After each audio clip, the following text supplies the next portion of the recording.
여러분, 세금을 올린다는 이야기는 여러 번에 걸쳐서 말씀을 드렸습니다. 지금 세금을 올리겠다고 이미 정부는 마음을 먹었어요. 그도 그럴 것이 지금 현재까지만 하더라도 국가 부채가 말입니다. 819조예요. 부채 비율이 명목 GDP 대비해보면요. 41%를 넘어섰습니다. 예. 그런데 여기에 3차 추경이 50조가 된다는 이야기가 되게 많잖아요. 이거 군불떼기이기 때문에 50조를 할 거예요. 50조를 하게 되면요. 지금 869조가 올해 부채고요. 단순 계산입니다. 여기에다가 말입니다. 국가 부채 비율도 45%를 넘길 가능성이 굉장히 많아졌습니다. 이렇게 되면 관리 재정 수지, 그러니까 총 수입에서요. 총 지출을 빼고 거기다가 4대 보험 기금도 빼면 이게 이제 관리 재정 수지입니다. 이게 국가 나라 살림살이를 나타내는 지표인데요. 이 관리 재정 수지가 올해 130조 원의 적자를 넘어서서 140조 원으로 간다는 이야기가 계속 나오고 있거든요. 이러면요. 정세 안 할 수 없습니다. 정세 안 할 수 없어요. 그러니까 KDI가 정세도 이제 본격적으로 논의해야 될 때다 하고 제가 군부를 뗐다. 여론몰이를 시작했다고 말씀을 드렸잖아요. 물론 청와대는 아니라고 이야기해요. 현실적으로 정세 어렵다 이렇게 이야기하는데 이거요 그냥 가면 썼다고 생각하세요. 그냥 손바닥으로 하늘을 가리고 있다 생각하세요.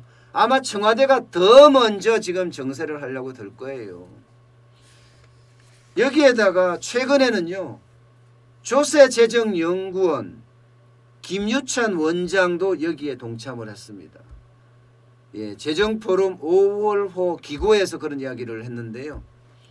문재인 정부가 중부담 중복지로 가는데 당연히 기업이나 가게는 세금을 적정 수준에서 부담을 해야 되는 것 아니냐. 그래야지 중부담 중복지로 가는 것 아니겠느냐. 이렇게까지 이야기를 했고요. 지금 이 어려운 시기에 정세를 해야지 국가 신인도 제고에도 도움이 된다. 이런 이야기까지 끄집어냈습니다.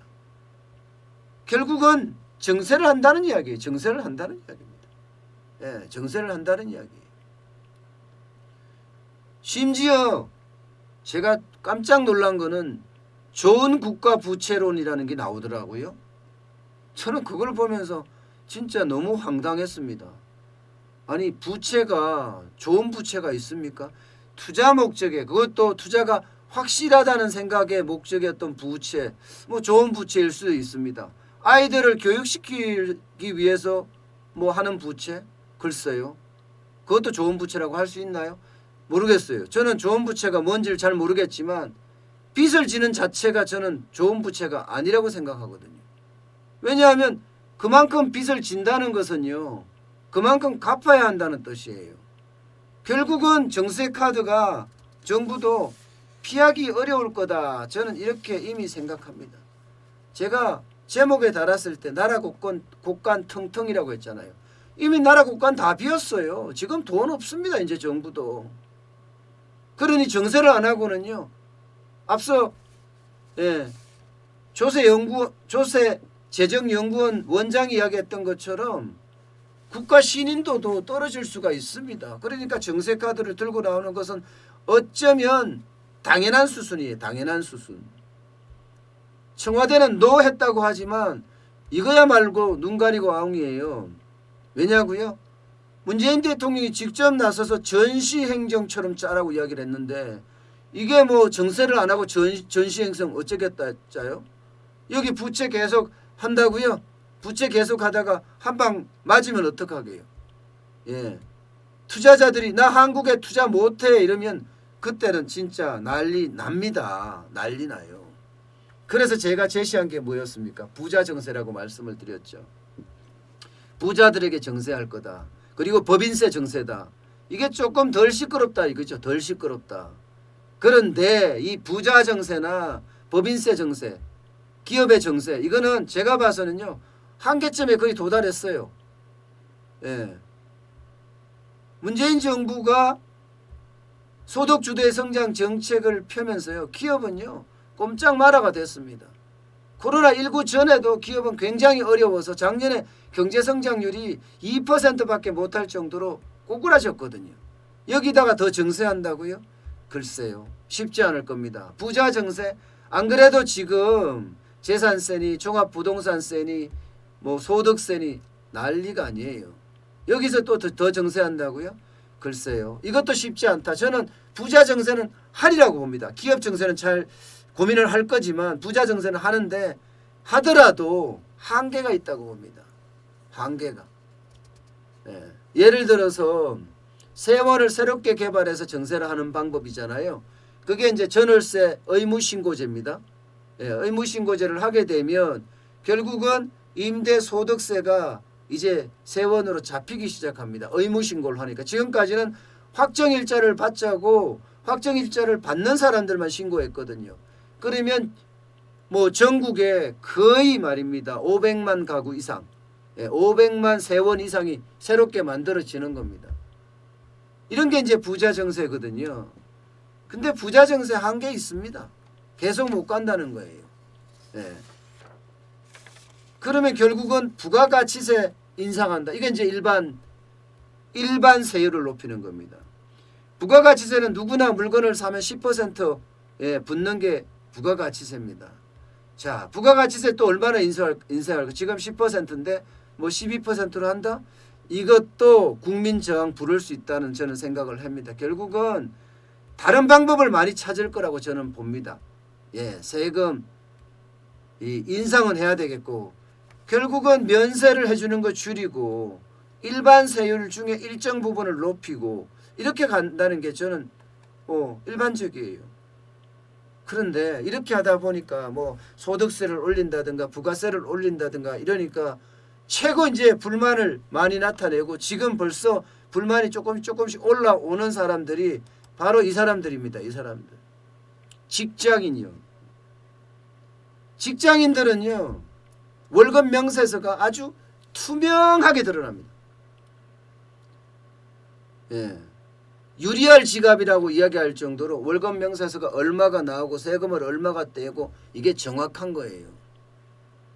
그러니까 세금을 일반 과세를 올리게 되면 직장인들은 어떻게 돼요? 그만큼 세금을 많이 낼 수밖에 없는 구조다. 그래서 직장인들 사이에 이야기가 그래요. 아니 정부나 지자체에서 자기네들이 올려놓고 돈 뿌려놓고 왜 나한테 왜 직장인한테 돈을 내라고 하느냐 하고 말입니다. 직장인들이 그럴 수밖에 없는 게 세원이 정확하니까 그래요. 여기에다가 종합소득세도 마찬가지예요. 근로자 그러니까 직장인입니다. 직장인이 부수입이 생기면요. 지금까지는 필요경비 인정 비율을 80%까지 해줬습니다. 그래서 내가 부수입을 1,500만까지 벌더라도 세금을 내지 않았습니다. 그런데 필요경비 인정 비율을 60%로 낮췄어요. 그러니까 내가 부수입으로 750만 원만 벌으면 세금을 내야 돼요. 세원의 폭이 커졌죠. 그죠? 여기도 이제 세금을 어떻게 하면 더 거둘 건가에 대한 생각을 지금 하고 있는 것 같고요. 가상화폐 있잖아요. 가상화폐에도 이게 수익이 나면 과세를 하겠다. 이런 방침을 지금 국세청에서는 세우고 있습니다. 또 하나의 세원을 늘리는 거잖아요. 그리고 개소세, 개별소비세 말입니다. 이게 지금까지 3월에서 6월까지 승용차에 대한 개소세율을 개별 소비세율을요 70% 인하해 줬거든요. 그런데 이번에 더 연장을 해달라니까 기획재정부가 난색을 표했어요. 왜 그럴까요? 돈이 없다는 거예요. 어떻게 하든 돈을 벌어야 되겠다. 돈을 더 확보를 해야 되겠다. 세금으로 말입니다. 그런 거 아니겠습니까?